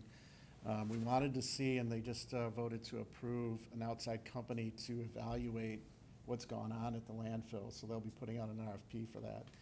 We kind of want to know, and we want to know who's, you know, ultimately who's responsible for that, right? I mean, where did we go wrong? Where did the maintenance go wrong? You know, that caused that. And having an outside party evaluate that, I think, is a pretty critical step. And I'm glad that the County Board of Commissioners have done that. Mr. Felix, thank you for all your advocacy on behalf of the residents. Absolutely appreciate that. I do want to say that County Board of Commissioners aren't here tonight because they've already heard from residents at their meeting, I think 3 weeks ago, when they talked about the consent agenda. So they didn't feel it would be appropriate to be here at this meeting when we're here asking questions of EGLE. So, but again, thank you for your continued oversight, and hopefully this problem goes away and never comes back. Yeah, absolutely. Keep our fingers crossed on that one. Did you have a question too? All right, awesome. Hi, my name's Al Williams, husband of Kim, excuse me. Husband of Kim, is that your real Yeah. name? Yeah, yeah, Okay. yes, yes. Okay. It I makes- understand. I keep hearing that there's no smell, or the smell has gone down, which is true, but that is due to the fact that they're not pumping any more septage as of right now into this into that bioreactor because it's off. So of course it's going to smell better. Not taken away from what the work they've done, but when you're not pumping raw sewage, there's obviously not going to be that smell. And just like my wife pointed out, this permit that's coming up, if you just stop the raw sewage getting pumped in here, I've even read you can use Coca-Cola to help disintegrate whatever or speed up the process. You can use whatever, water. does it really have to be raw septic? I don't think it does. And if that just got denied, I think we'd all be happy because that smell, because from what I've been through all the county meetings, me and my wife go to all of them, pretty much what I've learned is like this bioreactor with raw septic produces 7 times more gas than a normal landfill does because of this. And that's what overloaded this cell 8. Even though that's not a part of the bioreactor, it all stems through the ground and all that gas has to go somewhere, and that's what failed. CTI, the man who runs the dump used to be an employee of CTI. Don't really trust him. I've asked him at a meeting. I'm a truck driver. Okay, I have a hazmat endorsement. I can drive whatever. I have to go through testing. I have to go through training every 3 years. I even got to go get physicals just to make sure I'm safe on the road to protect people's families. This man is in charge of a bioreactor. And I asked him, do you do daily inspections? He shrugged, so yeah, okay, well, if you did, how did we get to this point? Because I'm no engineer, but pipes have gaskets, there's valves, there's scales, whatever. If you're doing a daily inspection, you would see the rise in gas from the septic going into the pipe. You would see signs. Why wasn't this noticed? Why are we where we are now? It just don't make sense to me. And I don't know. There has to be more inspections, more on site. This falls on a lot of people. I mean, our community got failed, and it's a shame. It's a shame we're all here. Thank you guys for coming. Although we're you know. enjoying the conversation, I would Right. really say that. But I just think there's more. Yeah, absolutely. There's got to be somebody held accountable, and this guy's still working there. I don't get it. I know if I costed my work millions of dollars to fix an issue, and I'm overseeing it, I don't think I'd have a job. So. And we can't, that's not something that we can do. No, absolutely. I get it. But maybe more inspections. I don't know. Is there anything that you wanted to add at all, Greg or Carolyn, about the bioreactor and inspections and going forward even that might be helpful? Well, I'd like to point out that the bioreactor has been running for 15 years in various cells, and there never was any odor problems. I mean, Right. through the entirety. Recently, we did start having problems because the system had got old and was breaking down. You had pipes that were settling, and you had leachate pooling into them so that gas could not be extracted from those pipes. So you can't really expect to notice that problem. Why can't you? There's no gauges or anything to tell you that the pressure of gas is getting higher, or there's more being produced, or something's failing, a warning light. There's nothing to let you know this is failing until the community smells it? No, that would be something that if their gas collector system is malfunctioning, that would be something that you'd have to go through records, and also it may be relative to their gas plant. I mean, it could be several things. You have problems out in the landfill itself. It could be relative to the gas plant, which would then involve air quality division. I mean, there's a lot of reasons where it will fail, and it's just not that easy to identify them. I think one thing I want to add there is I do think there needs to be more points on their vacuum system to check pressure, and that's one of the things that we included in this consent order, is that instead of just looking at flow and pressure at the blower that provides the vacuum, that's either by the flare or by their energy plant.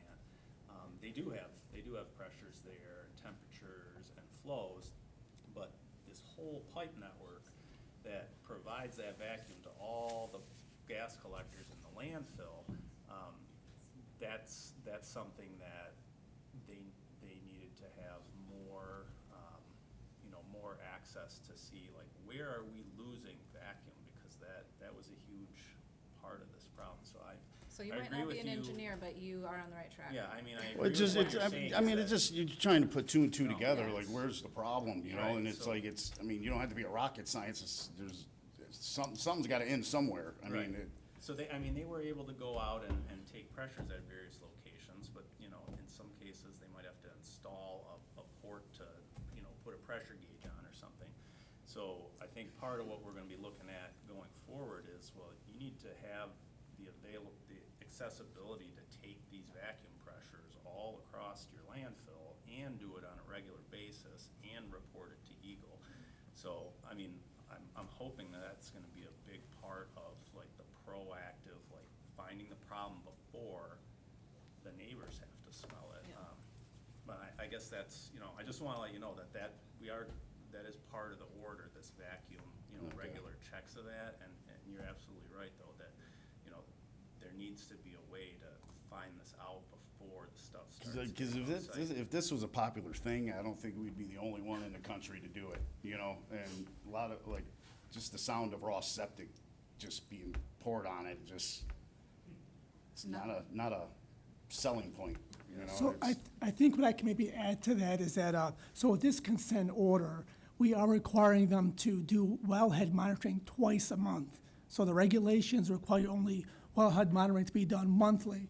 And one of the things they have to monitor on the parameters is pressure. So MMD staff can describe what wells are in the bioreactor area, but as far as a well field in its entirety, there's wellheads, and they have to go up to each wellhead every month and monitor certain parameters. And there's a lot of factors that can tell them if there's a failure in the system, like how the methane concentration is, what is the pressure.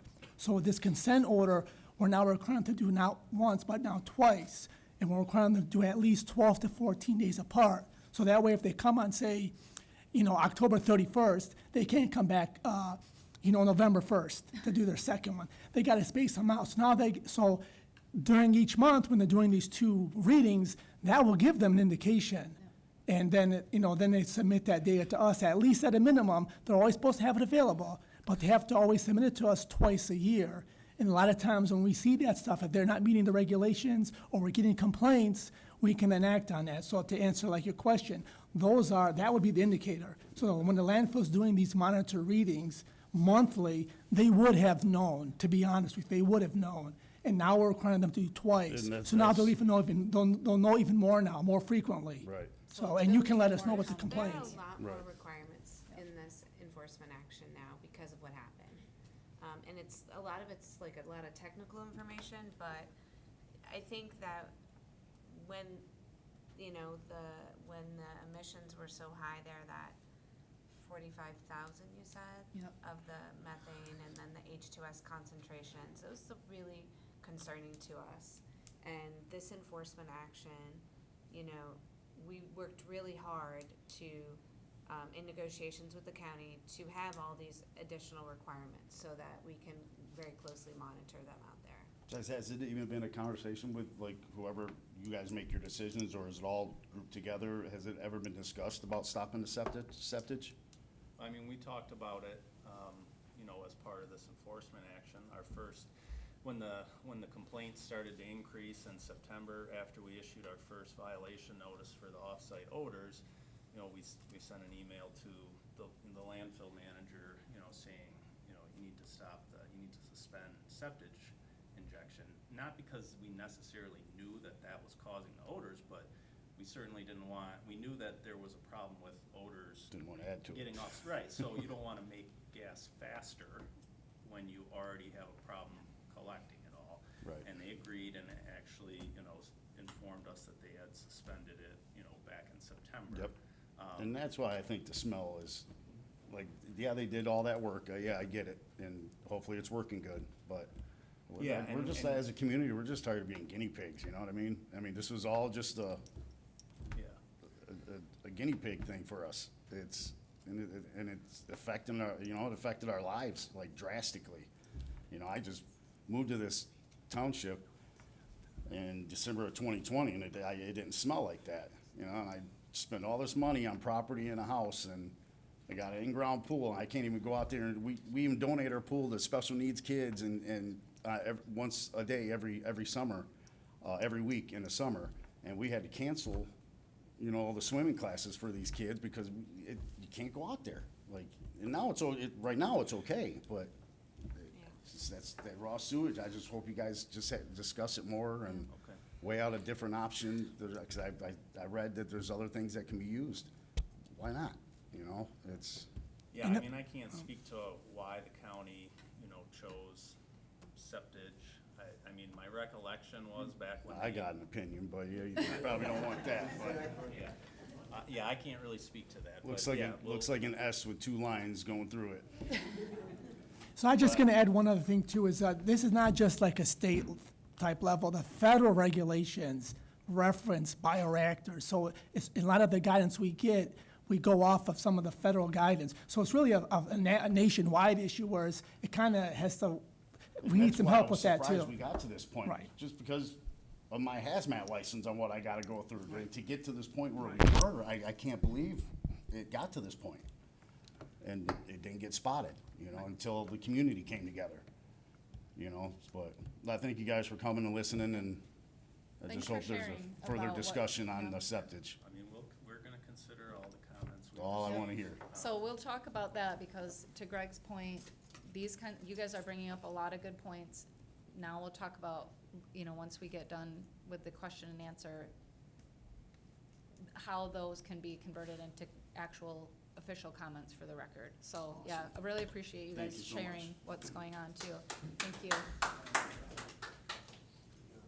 So is your official name Bob's wife, or do you have something else? Preferably not. Okay. Hi, my name's Kathy, and yes, I am Bob's wife. And I did use the pad that All I right, got from good. you You can take guys, that so home that with was you, too. great. So a couple things that I have questions on is, I've heard and I know that the odors have been contained, and the goal of the enforcement action is to have the cause of these odors repaired. Will these repairs also support excess gas production from addition to the garbage? Let's say it is a liquid addition. Let's say it is the septage addition. Will what's being enforced today support 7 times a gas production?